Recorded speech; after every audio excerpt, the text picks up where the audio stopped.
Good evening, everyone. Hope you all are safe and healthy. I'm honored that I get a chance to interact with this amazing audience. And most importantly, I am glad that I get the opportunity to share my knowledge with this type of enthusiastic audience. So, before starting, I would like to introduce myself. I'm Dhruti Joshi from Ahmedabad, and I'm a senior software engineer with having an experience of more than half a decade. I'm managing Women Tech Makers chapter from Gandhinagar and also working as a co-organizer of GDG Gandhinagar as well. So now, without wasting more time, let's start our session, and it is about JavaScript. I will explain some concepts which are very primary, but it's very productive in our routine development. So before dive straight to the concepts, we must know what is JavaScript and why it is. So basically, JavaScript is a scripting or programming language that allows you to implement complex features on web pages. It is lightweighted and interpreted programming language. It is designed for creating network-centric applications. It is complementary to and integrated with Java. It is an open source and cross-platform scripting language.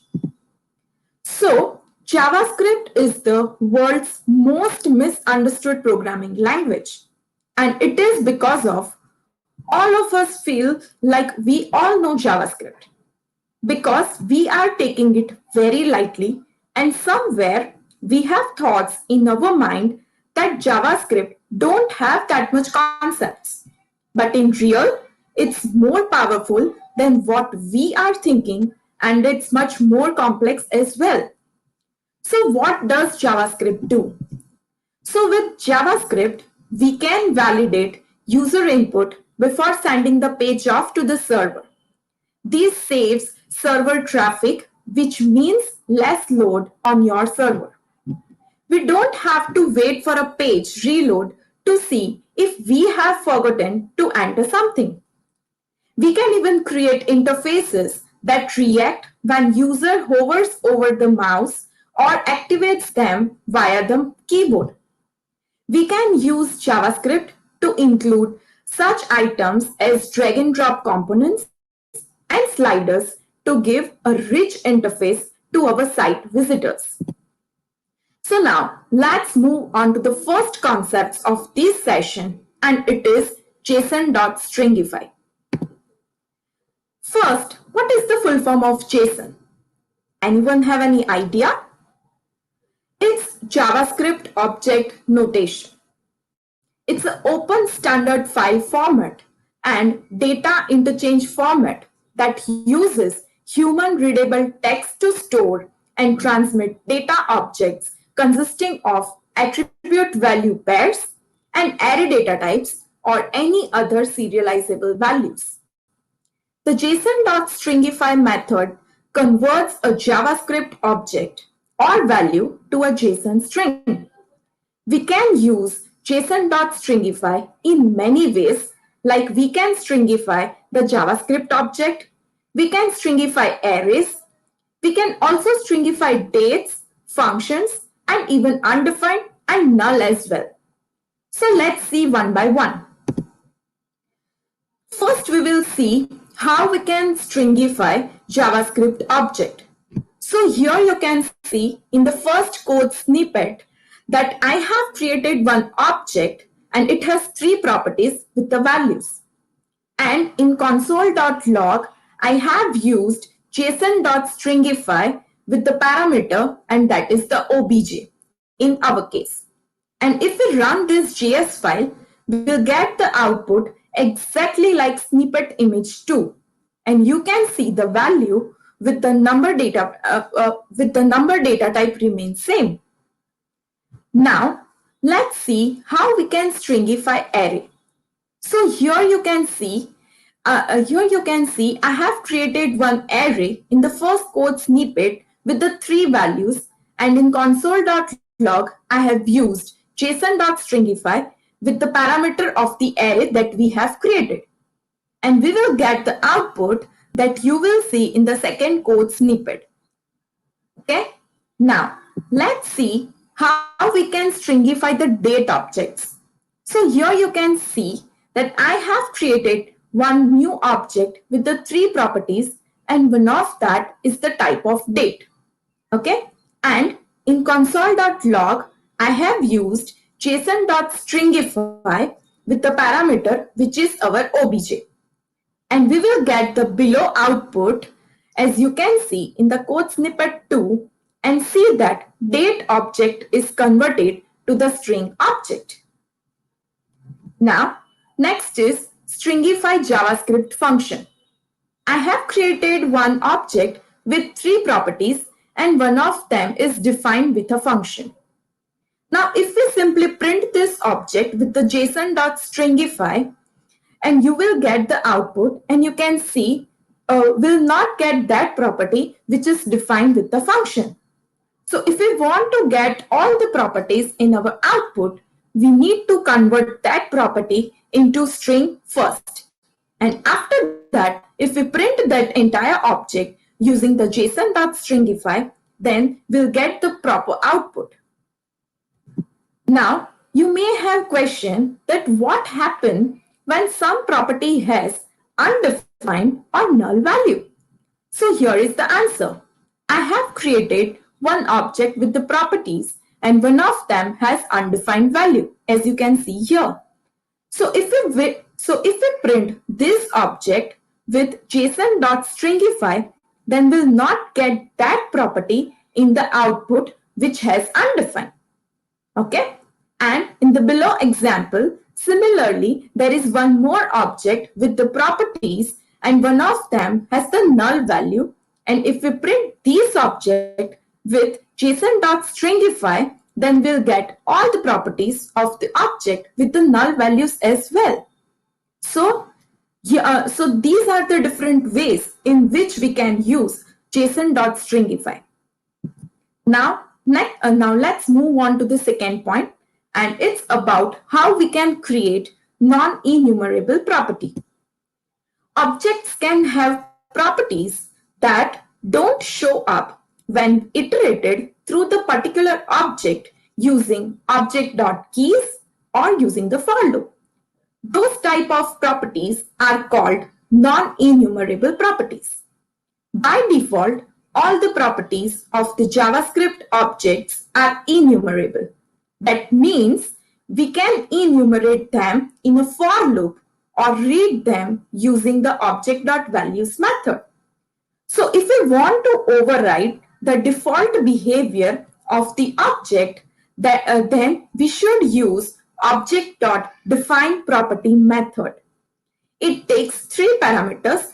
The first one is object. The second parameter is the name of the property that we need to enumerate. And the last is property descriptor. Now let's see the example. Here I have created one object with the three properties, and I want to make the email ID property as non-enumerable. For that, we can use object.defineProperty method, which takes three arguments, as I have explained earlier. So first one is object. So in our case, it's obj. Second parameter is the name of the property that we want to set as non-enumerable. So here I have used email ID, and the last parameter is property descriptor, and for that we have to set enumerable property to false. And if we print this object values, we will not get email ID property in the output, as you can see in this code snippet image 2. Now let's move on to the next point, and it is about NaN. The NaN property represents not a number value. This property indicates that a value is not a legal number, since NaN always compares unequal to any number, including NaN, It is usually used to indicate an error condition for a function that should return a valid number. We cannot use equality operators to check for NaN, as NaN is special in that it doesn't have a real value. So comparing it to itself doesn't have a real value. Essentially, NaN is equal to nothing, not even NaN. And that's why JavaScript provides functions like isNaN to check for NaN. IsNaN method determines whether a value is NaN. This method returns true if the value is of the type of number and equates to NaN. IsNaN function does not convert the value to a number and will not return true for any value that is not of the type of number. Now, next point is type of undeclared variable. Have you ever thought what is type of undeclared variable? The first thing that might come to your mind is, how can we have a type of the variable which is not declared? So yes, in JavaScript, it is possible. So to understand this point, we must have a knowledge of primary data types that we are having in JavaScript. So here are the 7 built-in data types that JavaScript has: null, undefined, number, string, boolean, object, and symbol. Now, each variable with assigned value has a type. So here you can see that I have created multiple variables with the values. In the first case, I have assigned the number value to the variable and try to print that with the type of function, and will get the output as a number, as the value is the type of number. In the second case, I have assigned the string value to the variable, and if I print this value using the type of function, will get the string, as it is the string type value. In the third scenario, I have assigned the value with the date object, and if we print this with the type of, we'll get the output as an object. In the fourth case, I have assigned the true value to the variable, and if we print this with the type of, we'll get the boolean. And in the next, I haven't assigned any value to this variable, and if we try to print this with the type of, then we'll get the undefined. And in the last, I have assigned the null value to the variable, and if I print this with the type of, we'll get the object. So basically, the variable which is not assigned with any value has undefined type. Now, next topic is undefined and null. This is very common, so we must have a knowledge that what is the difference between undefined and null. So for the undefined, it's created runtime and assigned as missing value, while same for the null, it's an object and represents intentional absence of a value. Type of undefined is undefined and type of null is object, as I have explained in the previous example. So in strict mode comparison, undefined and null are not same. However, but in type converting equality conversion, undefined and null are same. So you might get confused with what is strict mode comparison and what is type converting equality comparison. So if we use triple equal to, it means it's a strict mode comparison, and if we use double equal to, that it means type converting equality comparison. Now, here I have created one example for you to understand, in which I have explained that these are the outputs if we perform some arithmetic or comparison operators with the undefined value.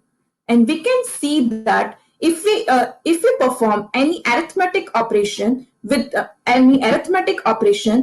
undefined value, then we'll get the output as NaN, that is not a number. And if we perform any comparison operator over here, then we'll get the false output. And similarly for null, I have created the example with the arithmetic operations and comparison operations. So if we perform any arithmetic operations with the null value, then we'll get the value, then we'll get the original value.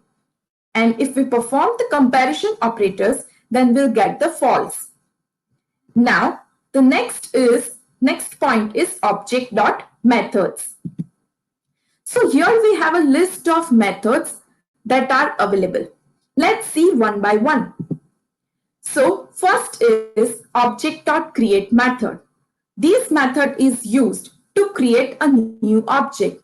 So in this example, I have created one object with the property, and I am creating one new object using the object.create method, and I'm passing the original object as an argument. And if we print these objects using the console.log, then we'll get the below output as you can see in the image 2. Next is object.keys. So object.keys creates an array containing the keys of an object. It is also useful to check the length of an object.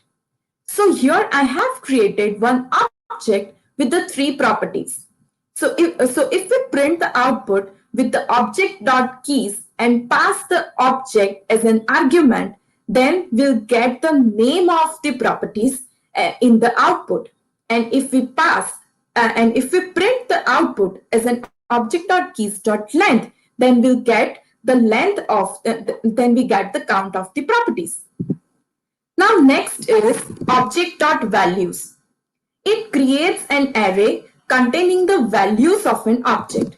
So here I have created one object with the properties, and if we print the output using the object.values method and passing the object as an argument, then we'll get the values of the object in the output as you can see in the snippet. Now next one is object.assign. Object.assign is used to copy values from one object to another. We can create 2 objects and merge them using the object.assign method. It is also possible to use the spread operator to accomplish the same task. So here I have created 2 different objects with the different properties, and I'm trying to merge these 2 objects using the object.assign method and using the spread operator. So in first case I have used the object.assign method with the parameters of our objects that we need to merge. And in the second case, I have used the spread operator, and in both the case we'll get the same output. Now, the next point is object.entries. This method creates a nested array of the key value pairs of an object. So here you can see, here we have one object, and if we print this object using the object.entries method, then we'll get the nested array in our output as you can see here. Now next one is object.freeze. It prevents modification to properties and values of an object and prevents properties from being added or removed from an object. So in this example, I have created one object with the 2 properties, and I have used the object.freeze method and created the new object. And after that, I am trying to update the value of the password property, and again I've tried to add new property as well. Now if we print this new object using the console.log, then we'll get the below output. That means we tried to override the password, but the password property remained the same.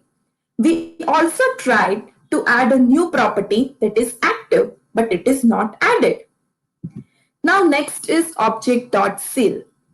This prevents new properties from being added to an object, but allows the modification of the existing properties. So here I have created one object and I've used the object.seal method and created the new object. And then I've tried to update the password property, and then I've also tried to create the new property as well. Now, if we print this object using the console.log, then we'll get this output. That means the new active property was not added to the sealed object, but the password property was successfully changed. Now, the last point is how to create the constants in the JavaScript. So basically, what is constant? So it is immutable variable which value can't be changed. To create the constants, we can use object.defined property method that I have explained previously to create the non-enumerable property. So this is the example for creating the constant. So here I have created one object and I'm using the object.define property with the three parameters. The first one is the object. The next one is the name of the property that we need to make it constant. And the last one is a property descriptor in which I have set enumerable as true and writable as false. And then I have tried to update the value of the email ID property. And now if I print this object value using the console.log, then you can see the value remain the same. That means it's a constant. So lastly, I would like to share my most favorite slogan for the JavaScript. It's a style in HTML, fashion in CSS, and attitude is JavaScript. Assume your favorite actor or actress in your mind wearing gorgeous designer clothes according to the latest fashion, but does he or she looks more handsome or beautiful if he or she hasn't carried the attitude? No, right? That means attitude is like a price tag. It shows how valuable it is.